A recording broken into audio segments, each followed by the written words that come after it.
Class 10th practice set 1.3 practice set बघणार आहोत आपण आज.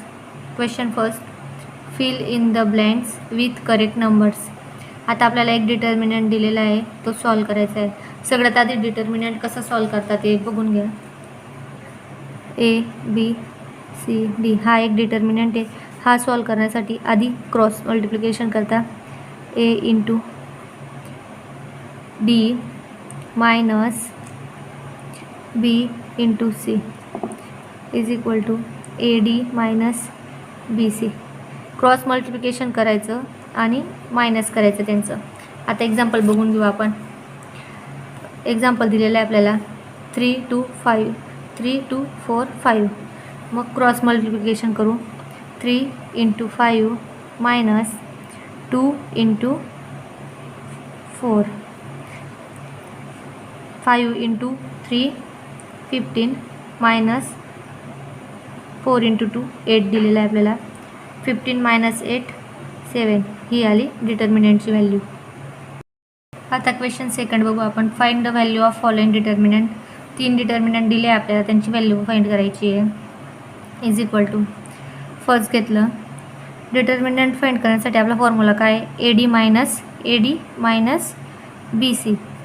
मग ए डी म्हणजे -1 म्हणजे ए, डी म्हणजे 4a मायनस बी म्हणजे आपला काय 7 इंटू 2,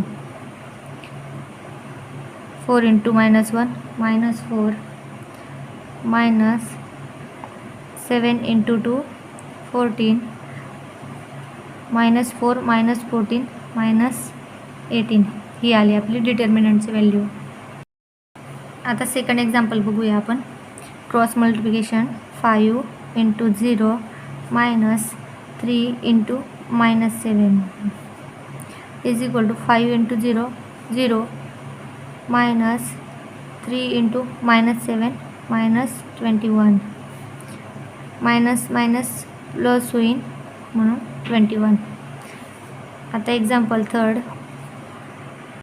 आता थर्ड एक्झाम्पल घेतले. क्रॉस मल्टिप्लिकेशन करू परत. 7/3 इंटू इथं फ्रॅक्शनलमध्ये दिलेलं आहे आपल्याला क्वेश्चन